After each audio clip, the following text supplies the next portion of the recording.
Assalamualaikum warahmatullahi taala wabarakatuh. Waalaikumsalam. Alhamdulillah pada kesempatan kali ini kita bertemu kembali di podcast MTS Miftahul Ulum 2. Yang mana podcast ini adalah suatu kegiatan yang insya Allah akan dicatat sebagai nilai positif di bulan Ramadan ini oleh Allah Subhanahu wa Ta'ala. Dan sekarang kita bersama narasumber kita, Ustadz Hadi. Iya, benar. Nama panggilan Ustadz Hadi. Nama Kalau panggilan nama panjang? Nama panjang Muhammad Hidayah Hadi Purnomo. Muhammad Hidayah Hadi Purnomo. Dan sesuai dengan namanya, semoga kita juga mendapatkan hidayah. Amin.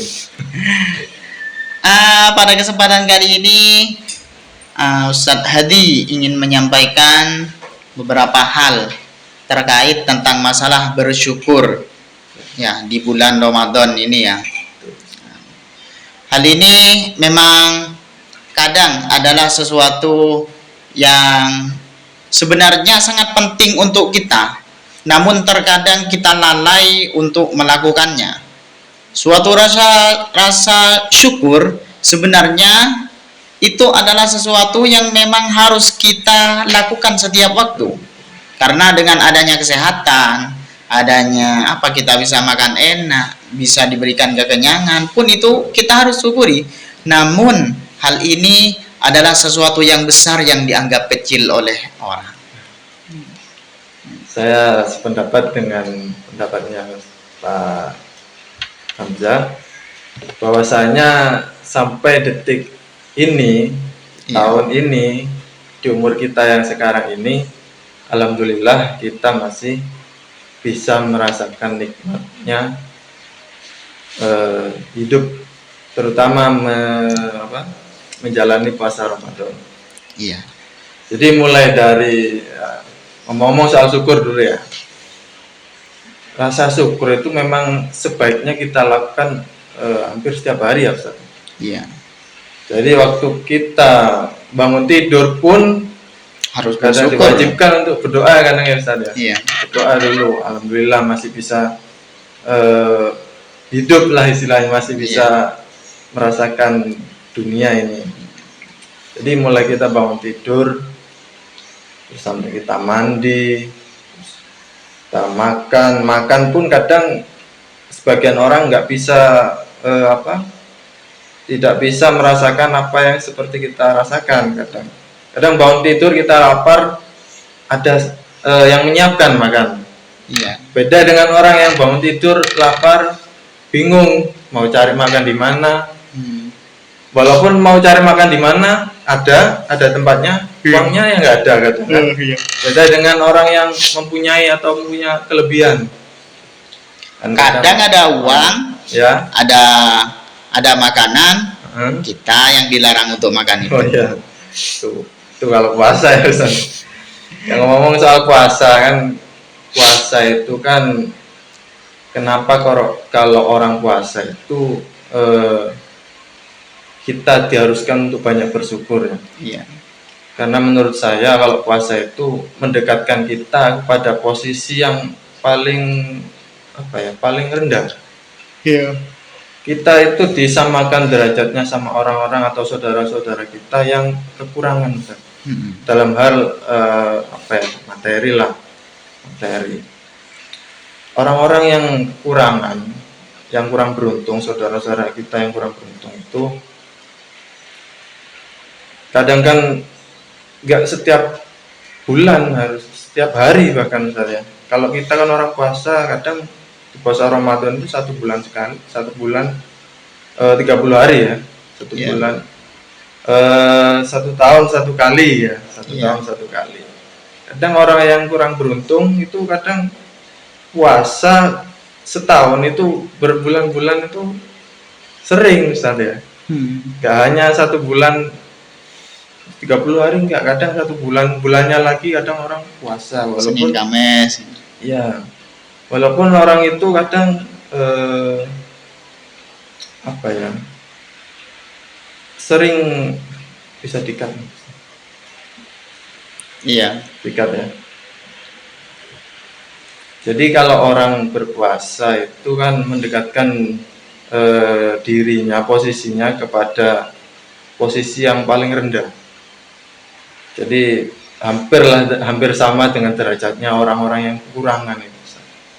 Orang yang kurang, nggak punya uang, orang yang nggak punya rumah, orang-orang miskin yang ada di pinggir jalan itu kan kadang kalau kita lihat itu kita harusnya bersyukur, harusnya pasti harus bersyukur. Karena kenapa kok kita itu bisa diberikan kelebihan sedangkan orang-orang itu kekurangan. Nah, itu kan wajib kita harus bersyukur atas itu.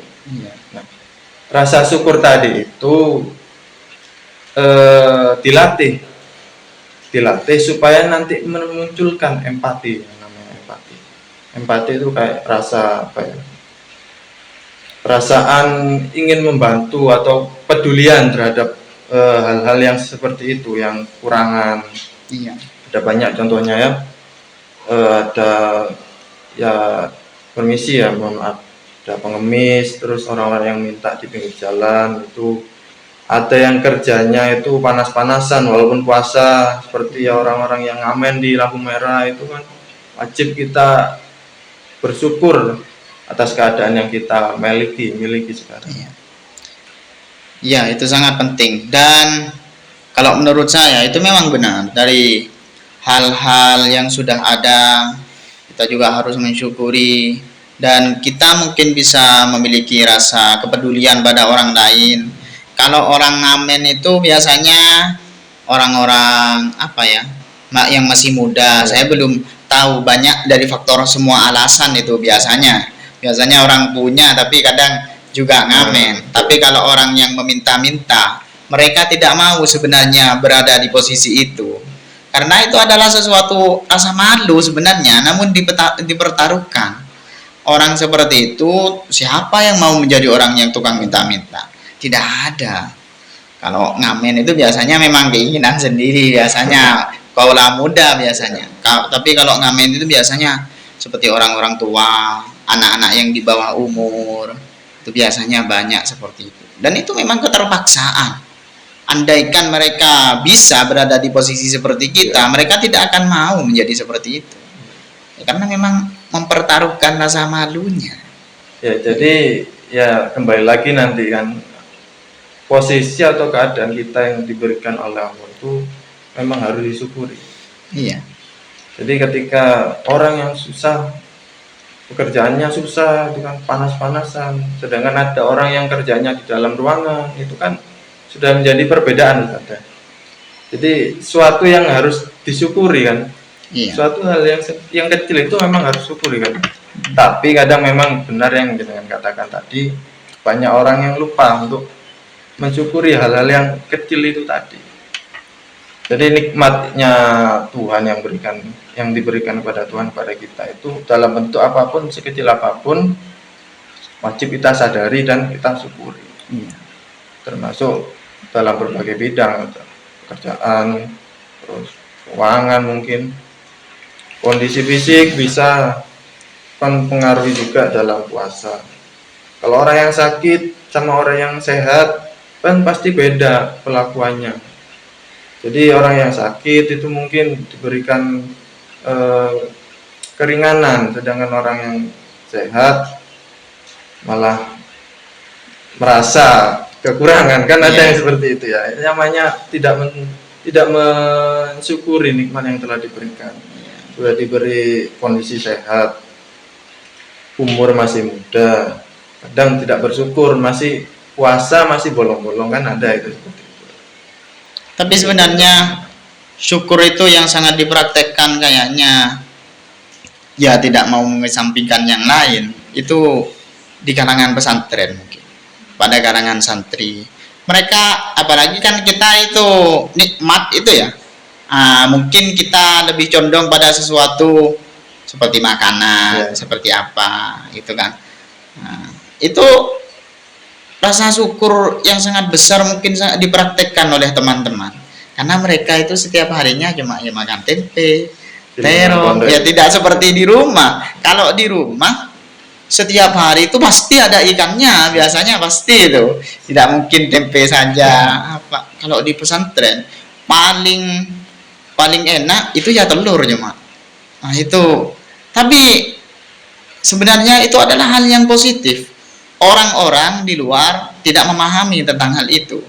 Soalnya saya sering lihat di sosmed itu ada yang memposting makanan di pesantren, makanan ini. Banyak yang apa berkomentar negatif. Kok tidak diberikan gizi, kok tidak kok tidak seperti ini. Apa saya mikir, oh, berarti mereka ini kurang rasa syukur sebenarnya, kalah dengan anak-anak yang di pesantren, orang-orang tua itu yang di rumah. Mereka tidak pernah merasakan di pesantren seperti apa nikmatnya makan meskipun tempe ketika barengan sama teman-teman. Ya, jadi mungkin mereka itu ini apa kurang bersyukurnya sama ini. Kalau saya lihat kadang orang seperti itu apa ya, yang kurang bercukupan. Iya. Maksudnya kurang rasa cukupnya gitu. Iya. Selalu merasa kurang gitu, Ustaz ya. Jadi apa yang mereka dapatkan itu kadang ini kok kayak gini saya pingin yang lebih gitu, Pak. Iya. Itu kan namanya juga kurang bersyukur. Kurang bersyukur. Dan itu memang sifat dari manusia sebenarnya. Iya, betul. Dulu seperti setiap bayi lahir pasti tangannya menggenggam kan. Dan itu kan menandakan filosofinya bahwasannya manusia ini ingin menguasai dunia. Seperti itu. Iya, tangannya menggenggam, semuanya ingin didapat. Bisa seperti ini, ingin lebih tinggi. Punya sepeda motor, ingin mobil. Punya mobil, ingin punya apartemen. Pasti seperti itu. Ya, itu namanya ya apa ya, orang yang tidak bisa memuaskan, tidak bisa memuaskan diri sendiri, tidak bisa bersyukur itu. Jadi sulit untuk menerima apa yang ia dapat sekarang. Pasti rasa kurang itu pasti menyeliputi manusia, itu sudah pasti. Nanti kan ujungnya kalau orang yang seperti itu ini muncul sifat tamak itu, rakus. Iya. Semua hal akan dilakukan. Semua hal akan ia dapatkan walaupun dengan cara yang salah kadang. Iya. Penggelapan pajak. Banyak itu, Ustaz. Kalau ngomong-ngomong soal Indonesia kan itu kalau di Indonesia sendiri. Indonesia itu kaya sebenarnya. Kaya, tapi ya itu cuma penggelapan pajak. Apa itu ya, mohon maaf ya. Tapi ya memang betul itu. Seperti itu memang betul kenyataannya. Ya kecuali pejabat yang memang amanah lah. Tapi memang sulit untuk sekarang, memang sulit memang Ustaz kalau orang dihadapkan dengan apa ya, sesuatu yang jumlahnya banyak itu kan kadang berpikirnya dua kali. Iya atau tidak, diambil atau tidak. Tapi yang apa, siapa yang nggak mau uang? Ya memang semuanya, ya memang uang bukan segalanya, tapi kadang perlu makan pun butuh uang. Iya. Kita hidup kan juga punya keperluan yang harus dibeli dengan uang. Jadi kembali lagi ke puasa melatih rasa syukur itu tadi. Jadi ya selama berpuasa ini kita memang banyak harus bersyukur ketimbang bulan-bulan yang lain. Kita memang harus melatihnya sekeras mungkin di bulan puasa ini. Karena di bulan puasa ini kan ya orang beranggapan waktunya mencari pahala gitu. Iya. Jadi dengan rasa syukur itu tadi kan yang saya bilang tadi akan memunculkan rasa empati. Jadi empati itu rasa kepedulian terhadap orang lain ya. Bukan hanya orang lain sebetulnya. Ke semua makhluk itu pun kita wajib bersimpati, berempati pada makhluk hidup seperti hewan, terus tumbuh-tumbuhan itu termasuk kayak contohnya ini ada yang mengasihani kucing liar itu kan ada, memberi makan di jalan, itu kan sudah termasuk bentuk rasa syukur kita. Jadi kita wujudkan dengan perbuatan. Kita punya lebih, kita kasihkan ke yang kekurangan. Sama kayak bagi-bagi takjil kalau di di bulan Ramadan ini ada bagi-bagi takjil ya, yaitu merupakan salah satu bentuk rasa syukur kita, tapi kita Iya. wujudkan dengan perbuatan. Iya, sebenarnya sodako seperti itu. Itu juga sebenarnya bentuk rasa syukur kita. Ya, tapi kadang itu Ustaz, kalau di bulan-bulan selain Ramadan kan kadang kita berat mau mengasihkan sesuatu, itu kan kadang berat. Tapi kalau bulan Ramadan ada apa ya, istilahnya dorongan untuk berbuat baik itu kan ada biasanya, Iya. daripada bulan-bulan sebelumnya. Itu biasanya yang memang dimanfaatkan sama juga karena faktor lingkungan. ya, betul. Lingkungan, dan kan memang marak-maraknya kalau bulan Ramadan dulu seperti itu, jadi ikut juga. Ikut-ikutan berarti itu. Iya, jadi kalau bulan seperti biasanya andaikan banyak seperti itu, ya mungkin juga seperti itu. Iya, betul. Contohnya di perdesaan juga ada apa ya? Ada memang adat biasanya kalau ada hajat itu ada juga setiap malam Jumat adatnya apa? Antarkan makanan ke rumah tetangga. Iya. Nah, itu biasanya kan masih ada itu di perdesaan. Itu biasanya tetap berjalan. Kenapa? Karena memang lingkungan seperti itu. Ya, kalau di tempat saya itu ada namanya Jumat Berkah itu. Nah, iya. Tiap Jumat biasanya bagi-bagi apa? Lauk pauk atau sayur-sayuran buat dimasak. Ngomong-ngomong soal puasa ini kan waktunya kita cari pahala yang banyak gitu.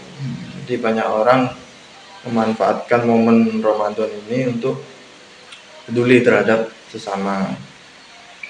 Jadi sebagai bentuk melatih rasa syukur kita, itu memang kita harus sering-sering merenung atas apa yang telah Allah berikan kepada kita sampai sekarang.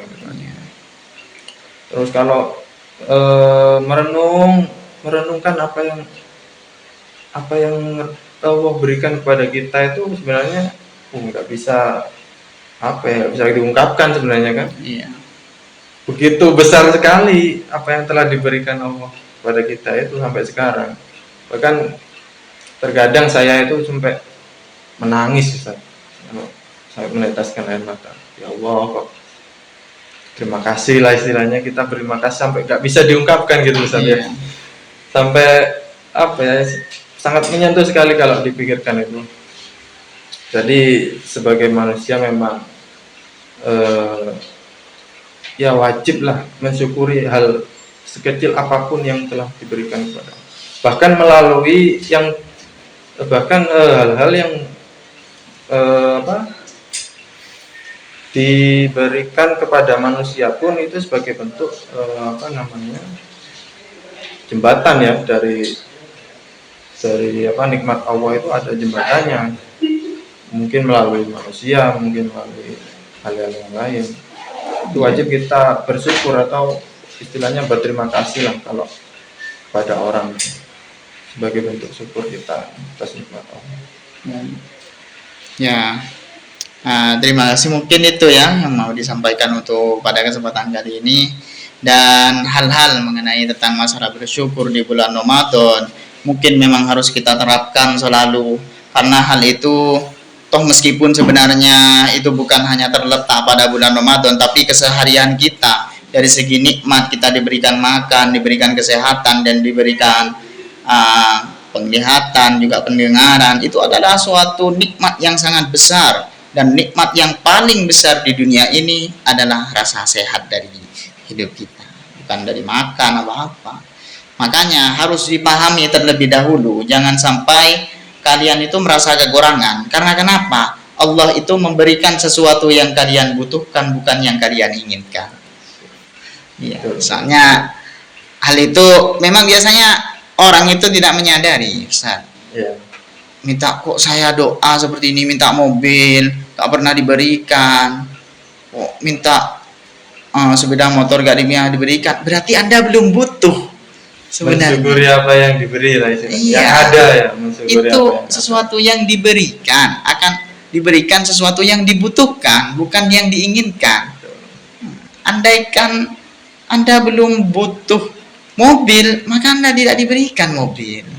Makanya sering-seringlah membuat kegiatan yang memerlukan sesuatu yang kita inginkan gitu Nah, ya. iya. Supaya kita doanya itu dikabulkan karena Iya. saya kegiatannya ini ya Allah, semoga diberikan ini gitu kan. Contohnya buat anak yang banyak itu kan butuh mobil. Punya keluarga. Iya. Ya mungkin cukup Ya.